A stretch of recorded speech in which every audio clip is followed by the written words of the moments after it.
Hello students, in this video we will learn how to solve K-map in two variables.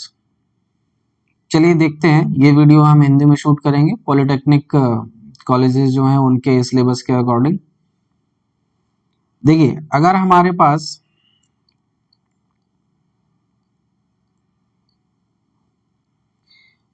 पास दो input हैं, late की A and B, और दो input हैं और उनके लिए कुछ आउटपुट हैं, तो इनपुट हम इसमें क्या ले सकते हैं, मैक्सिमम 3 तक के नंबर हम इसमें डेसिमल इक्विवेलेंट में देखा जाए तो 3 तक के नंबर हम यहाँ पे कंसीडर कर सकते हैं।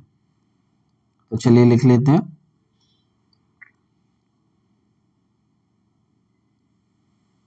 और इनके आउटपुट हम कुछ भी यहाँ पे लेट कर लेते हैं। ठीक है, अब देखिए अगर टू वेरिएबल्स में हमें के मैप बनाना है तो सबसे पहले हमें ये पता होना चाहिए कि के मैप हमें कितने बॉक्सेस का स्क्वायर बनाना है।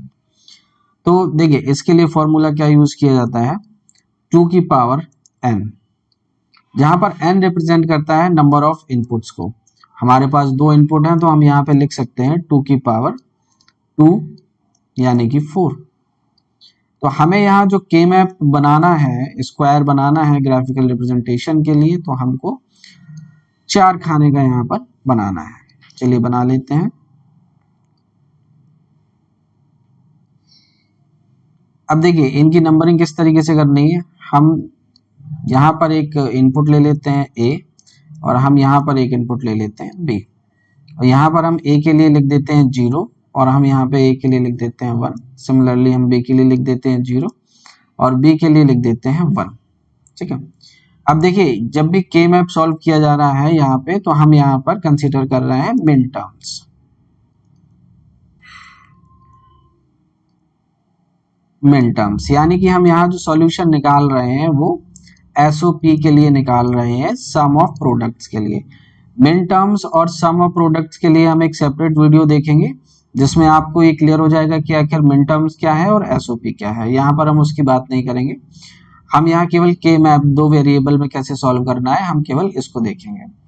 तो चलिए अब मिन टर्म्स जो जानते हैं उनको पता होगा कि मिन टर्म्स में 0 को ए बार से रिप्रेजेंट किया जाता है और 1 को ए से रिप्रेजेंट किया जाता है। सिमिलरली 0 के लिए हम यहाँ बी बार लिख देंगे और यहाँ 1 के लिए हम यहाँ पर बी लिख देंगे। अब देखिए ये टेबल है और टेबल के अकॉर्डिंग हमको यहाँ पर 1 भरना है, तो उसके कई तरीके होते हैं। जैसे A 0 है और B भी 0 है, तो यहाँ पर आपको A 0 मिल रहा है, B भी 0 मिल रहा है, तो हम यहाँ पर 1 लिख सकते हैं। सिमिलरली ये हमको नहीं लेना है, यहाँ पर हमको एक 1 मिल रहा है, तो हम इसमें देखेंगे A1 है, A1 यहाँ पर है और B 0 है, B 0 यहाँ पर है, हम यहाँ पर भी 1 लिख देंगे। एक 1 हमको यहाँ पर मिल रहा है, तो हम यहाँ पर देखेंगे तो यहाँ पर A1 है और B भी 1 है, तो यहाँ पर A1 मिल रहा है और B भी 1 मिल रहा है, हम यहाँ पे लिख सकते हैं। एक तरीका तो ये होता है। एक तरीका ये हो सकता है कि हम देखें कि इनके डेसिमल इक्विवेलेंट क्या है। ये 0 होता है, ये 1 है, ये 2 है और ये 3 है। तो हम देखें 0 0 ये क्या होता है 0, 0 और 1 ये क्या होता है 1, 1 और 0 ये क्या होता है 2, 1 और 1 ये क्या होता है 3।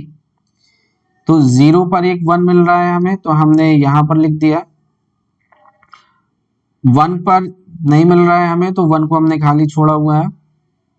2 पर 1 मिल रहा है तो 2 पर हमने 1 लिख दिया। 3 पर 1 मिल रहा है और 3 पर हमने यहाँ पर 1 लिख दिया। तो चलिए ये हमारा के मैप भी भर गया। अब बात आती है कि इसकी अगर इक्वेशन बनानी है हमें तो कैसे बना सकते हैं। क्या इक्वेशन हम बिना के मैप को सॉल्व किए नहीं बना सकते?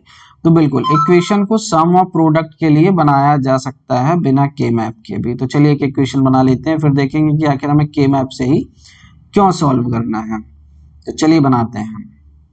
यहाँ पर 1 मिल रहा है, इस 1 को हम कैसे लिख सकते हैं, तो ये A बार और B बार, इस 1 के लिए लिख लिया हमने A bar B bar plus ये 1 है, इस 1 के लिए देखें तो A मिल रहा है, इधर से हमको यहाँ से A मिल रहा है और यहां से देखें तो ऊपर हमको बी बार मिल रहा है, तो हम इसको लिख लेते हैं ए बी बार प्लस यहां पर देखा जाए तो यहां पर हमको ए मिल रहा है और इधर पर देखा जाए तो हमको बी मिल रहा है, तो हम यहाँ पे लिख लेते हैं ए और बी। तो देखिए ये जो इक्वेशन मिली हमको ये काफी बड़ी इक्वेशन है, इसको हम कह सकते हैं कि ये हमको कैनोनिकल फॉर्म में इक्वेशन मिली है, ये इसकी इक्वेशन की स्टैंडर्ड फॉर्म नहीं है। के मैप का जो ऑब्जेक्टिव है वो यहीं पर शुरू होता है कि हमको एक ऐसी छोटी से छोटी इक्वेशन मिले, स्टैंडर्ड इक्वेशन, जिसको आगे सिंप्लीफाई करने की जरूरत ना पड़े। तो के मैप हमको ये मदद करता है कि हम एक स्टैंडर्ड इक्वेशन को पा सकते हैं केवल एक के मैप को सॉल्व करके, जिसमें हमें इतनी बड़ी इक्वेशन को बुलियन एक्सप्रेशन लगा के सॉल्व नहीं करना पड़ेगा। तो चलिए देखते हैं कैसे। तो एक बार मैं फिर से यहाँ बना देता हूँ।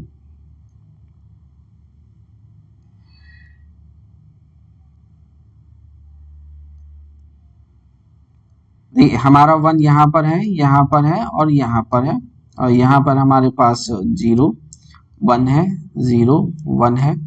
यहाँ इनपुट बी है, यहाँ पर इनपुट ए है। हम किसी भी इनपुट को ऊपर ले सकते हैं और किसी भी इनपुट को नीचे ले सकते हैं।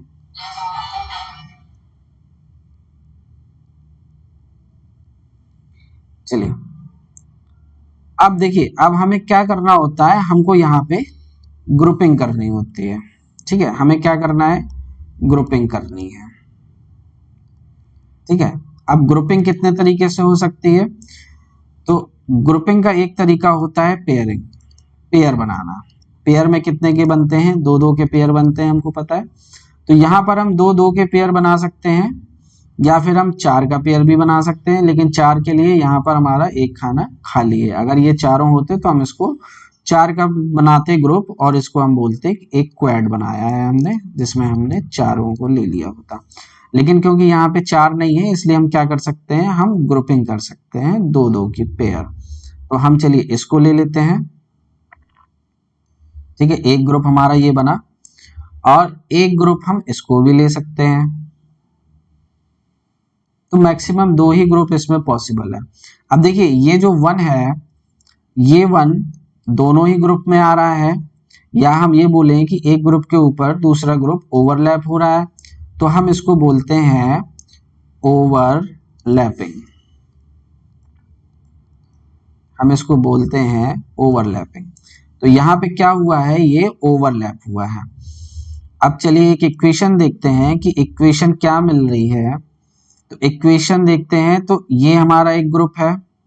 अब इस ग्रुप में हम यहाँ और यहाँ पर देखते हैं कि क्या कोई चीज हमें कॉमन मिल रही है, नहीं। तो ए बार है इधर और इधर पर ए है, हमें कुछ भी कॉमन नहीं मिल रहा है। अब इधर देखें तो इधर हमें केवल बी बार मिल रहा है, तो हम यहाँ पर लिख देते हैं बी बार प्लस, क्योंकि सम ऑफ प्रोडक्ट है तो हमने प्रोडक्ट लिया, अब हमने सम लिखा, अब हम दूसरी इक्वेशन लिख देंगे, दूसरा टर्म। तो अब देखिए ये वाला हमारा एक ग्रुप है, तो इन दोनों ग्रुप में हम देखें कि हमें यहाँ पे क्या मिल रहा है, यहाँ पर हमको ए मिल रहा है, हमने ए को लिख दिया। अब इसी ग्रुप में हम देखते हैं कि हमें बी बार और बी में कुछ कॉमन मिल रहा है क्या, नहीं। तो हमें बी बार और बी में कुछ भी कॉमन नहीं मिल रहा है, तो हम यहाँ पर कुछ नहीं लिखेंगे। तो हमें ये इक्वेशन मिल गई सिंप्लीफाइड फॉर्म में, जिसको और ज्यादा छोटा नहीं किया जा सकता, ये इसकी स्टैंडर्ड फॉर्म हो गई।